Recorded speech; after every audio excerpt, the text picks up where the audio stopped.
नमस्कार मंडळी, कसे आहात? खुश आहात ना? समाधानी राहा म्हणजे खुश राहाल. आणि खुश राहण्यासाठी आमच्या सुखीच्या बालपणीच्या गोष्टी जरूर ऐका बरं का. सुखीच्या बालपणीच्या गोष्टीमध्ये आज सुखी स्नेह संमेलनामध्ये जो काही एक स्वतःचा भाग निभावतो त्याची एक मजेदार हकीकत आहे. सुखी सांगणार आहे, त्याच्या आत्मकथनातून आपल्याला कळणार आहे. तर ऐकूया काय आहे. काही दिवस सुखी आजारी होता. तर तो काय सांगतो बघा. असं आढळलं की मी आजारी पडलो त्या काळात बाहेरचं हवामान बदललं होतं. हवा एकदम थंड झाली होती. सुट्टी सुरू व्हायला अवघे 3 दिवस उरले होते. मी वर्गात गेलो तो सारे ओरडले, सुखी आला, ये ये ये. मी सर्व मुलांमध्ये बसलो आणि मला देखील खूप आनंद होत होता.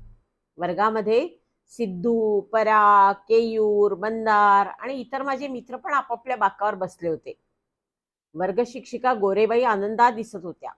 सारं नेहमीसारखं होतं. मधल्या सुट्टीत आम्ही इतर मुलांबरोबर भटकलो, खूप हसलो. मग सुखीनी मला एकीकडे नेलं आणि मोठेपणाचा आवाहनात मला म्हटलं, तुला माहितीये का, आता शारदोत्सव होणार आहे आणि सर्व मुलांनी स्वरचित कार्यक्रम सादर करायचे तसं सांगितलंय. तर मी चकित झालो. मी विचारलं सिद्धूला, सिद्धी खरंच सिद्धू, तू करणार आहे कार्यक्रम? सिद्धू म्हणाला, हो, मी एक कविता लिहिली आहे, रोज त्याचा सराव करतोय. कथा तर कोणी सांगेल, पण कविता सादर कोण करेल, म्हणून मी करणार आहे.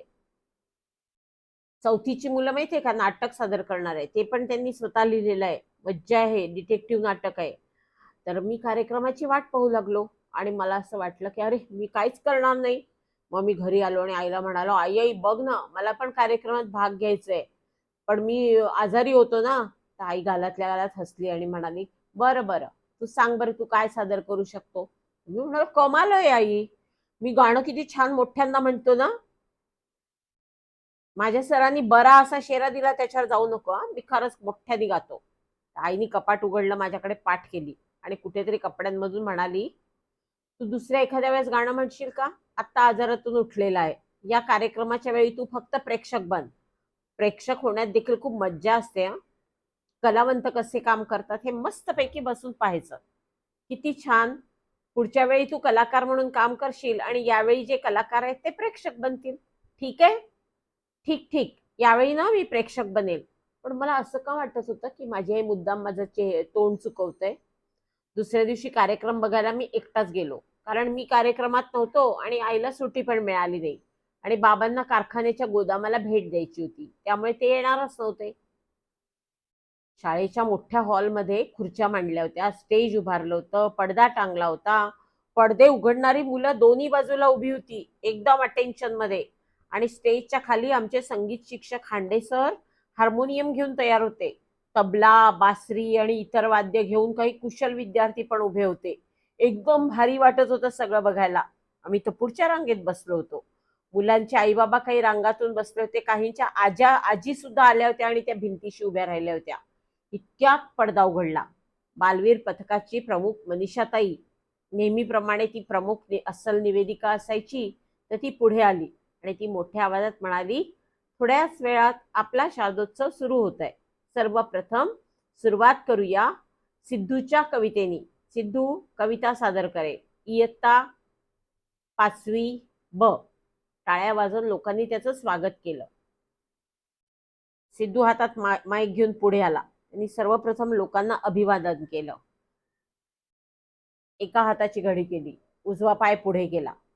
डाव्या हातामध्ये त्याच्या माईक होता. मग अस्वस्थपणे त्याने डावा पाय पुढे केला, उजवा पाय मागे घेतला आणि असं करताना त्याला वाटलं त्याला खोकल्याची उबळ आली. त्याने खॅ खॅ केलं.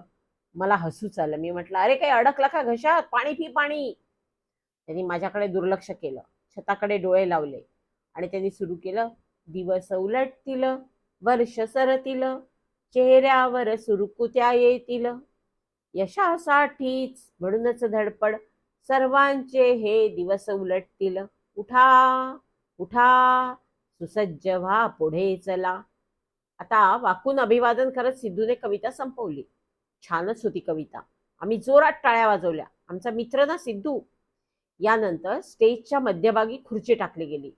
त्यावर हातात गिटार घेऊन 5वीच्या वर्गातली सुनीता बसली. एकाच वेळी वाजवत ती गाऊ लागली. रंग बावऱ्या स्वप्नांना सांगा रे सांगा. अरेच्या, ही ओळ 5 वेळा वाजवणे ती काही पुढे म्हणेच ना. रंग बावऱ्या, रंग बावऱ्या, हे काय. शेवटी पडद्याजवळ उभी असलेली आजी पण गाऊ लागली.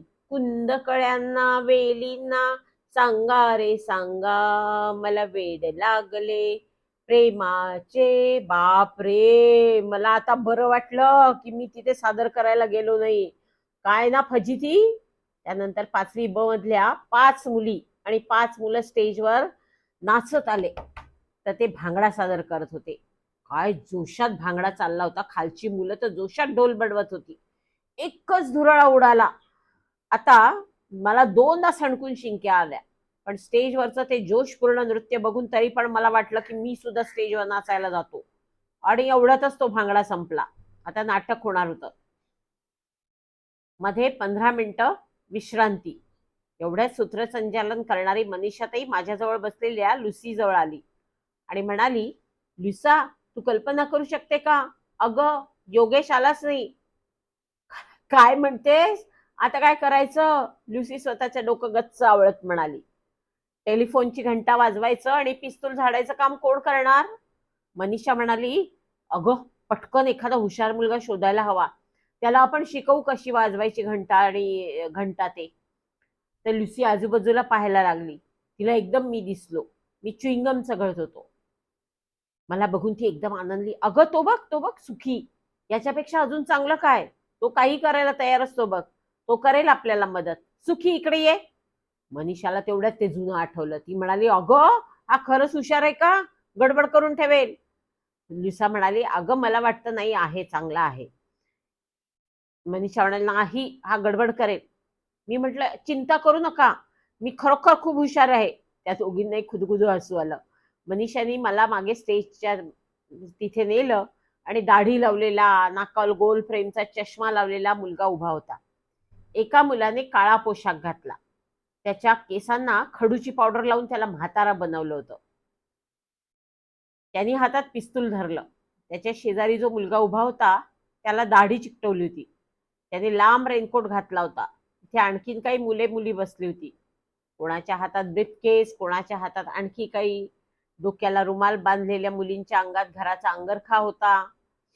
किरसुणी होती हातात. पिस्तूल धरलेल्या काळ्या सुटातल्या मुलाला मी विचारलं, हे पिस्तूल खरं आहे की नकली. मनीषा म्हणाली, हे बघ सुखी, आधी तू काय करायचंय ते समजून घे. अजिबात चूक करू नको. इथे पडद्यामागच्या कोपऱ्यात टेबलवर जवळ तू दिसणार नाही असं उभं राहायचंय. आणि स्टेजवर हा दाढीवाला जेव्हा म्हणेल, श्री घाडगे, ही गोष्ट तुम्हाला माझ्याकडून अजिबात मिळणार नाही, त्याबरोबर तू ही घंटी वाजवायची. ट्रिंग ट्रिंग. समजलं? समजलं समजलं, एकदम सोपं. घाडगे म्हटलं की ट्रिंग ट्रिंग. नाही, मिळणार नाही म्हटल्यावर घंटी वाजवायची. समजलं? बरं बरं, पण ते पिस्तूल खरं आहे, कोणत्या बनावटीचं आहे. थांबव रे बाबा, तुझं पिस्तूल पुराण, ते खोटं आहे. हा ऐक आता, पिस्तुलाच्या बारचा आवाज. तू असा करायचा इथे स्टेजच्या मागे.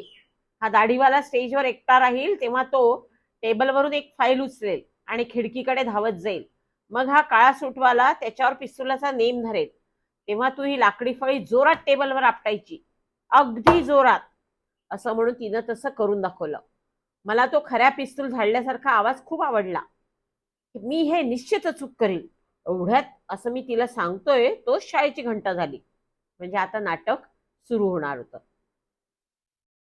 आता इशारा झाला. मी सायकलची घंटा टेबलवर ठेवली, फळी खुर्चीला टेकवून ठेवली आणि पडद्याच्या फटीतून लोकांकडे पाहू लागलो. काय मजा येत होती लोकांना इथून बघायला. प्रेक्षागृहातून स्टेज पाहण्यापेक्षा देखील जास्त इथून मजा येत होती. हळूहळू शांतता झाली. पडदा उघडला. नाटक सुरू झालं. काळ्या सुटातल्या मुलाच्या खिशात पिस्तूल होतं. स्टेजवर एक फेरी मारत तो सहज म्हणाला, ही गोष्ट आता माझ्या ताब्यात तुम्ही दिलीत तर बरे. मिस्टर घाटगे, ही फाईल प्राण गेला तरी मी तुम्हाला देणार नाही. तो दाढीवाला म्हणाला, त्याचं हे देणार नाही झाल्यावर मी आता बेल वाजवायची होती.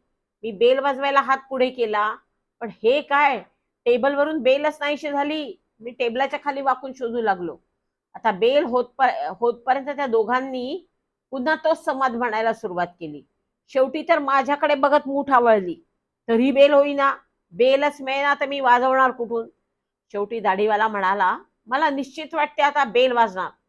मला कळलं आता काहीतरी केलं पाहिजे. शेवटी मी पडद्यामागून जोरात ओरडलो, क्रिंग क्रिंग क्रिंग क्रिंग. प्रेक्षागृहात एकच हशा उजळला. तोच काळ्या सूटवाल्याने पिस्तूल बाहेर काढले. मला माहित होतं आता बंदुकीचा बार करायचाय. मी मोठी फळी घेतली, जोरात टेबलवर आपटली. पण झालं काय की कोणाचं तरी मांजर तिथं नेमकं येऊन बसलं होतं. कधी ते माहित नाही. आणि त्याची शेपूट होती तिथे, त्याच्यावरच ती फळी पडली. त्या मनीनी जी ओरडून स्टेजवर उडी मारली ती नेमकी त्या दाढीवाल्या मुलावर पडली आणि तो खाली पडला. या अनपेक्षित प्रसंगाने तो अवाक झाला आणि मनीच्या पंजात त्याची दाढी आली. तिला वाटलं तो उंदीर आहे. ती गुरगुरत त्या दाढीलाच मारू लागली. काळ्या सुटवाल्याने तिला स्टेजवर शुक शुक शुक शुक करत हाकललं आणि प्रेक्षक एकच हशा उसळत होते. इथे दाढी निघालेली बघून स्टेजवाला, जो स्टेजवर आडवा झाला दाढी निघालेला म्हातारा, की तो आडवाच राहिला. त्यांनी मेल्याचा अभिनय केला. प्रेक्षक खो खो हसत होते. मधला प्रसंग वगळून नाटक शेवटाकडे गेलं बहुधा. कारण हातात ब्रीफकेस, केरसुणी, इतर गोष्टी घेऊन चौथीच्या वर्गातील मुलं घाईनं स्टेजवर आली आणि विचारू लागली, कुणी पिस्तूल झाडले? गोळीबार कशाबद्दल झाला? आता प्रत्यक्षात गोळीबार झालाच नव्हता. मांजरीने सगळा गोळ घातला होता. नको तेव्हा तिने नाटकात एंट्री केली होती. पण काळ्या सुटातील मुलगा म्हणाला, मी त्या हेराला माझ्या पिस्तुलाने ठार केले. त्या सरशी पडदा पडला. नाटक संपले. तरी लोक का खो खो खो खो हसत होते तेच कळेना. आणि त्यांनी जोरात टाळ्या शिट्या वाजवायला जी सुरुवात केली की माझं डोकं दुखायला लागलं. माझं काम मी काही चांगलं केलं नव्हतं हे मात्र खरं. मी धावत खाली जाऊन माझं स्वेटर घेतलं आणि जी घराकडे धूम ठोकली. धावताना कुल्यावर काहीतरी टोचतं असं मला वाटलं, म्हणून पॅन्टच्या मागच्या खिशात मी हात टाकला. तो काय, त्या स्टेजवर इतका वेळ शोधून जी घंटा सापडत नव्हती ती माझ्या पॅन्टच्या खिशात मागे होती. अरे देवा, माझं कशामुळे असं सगळं होतंय कळतच नाही.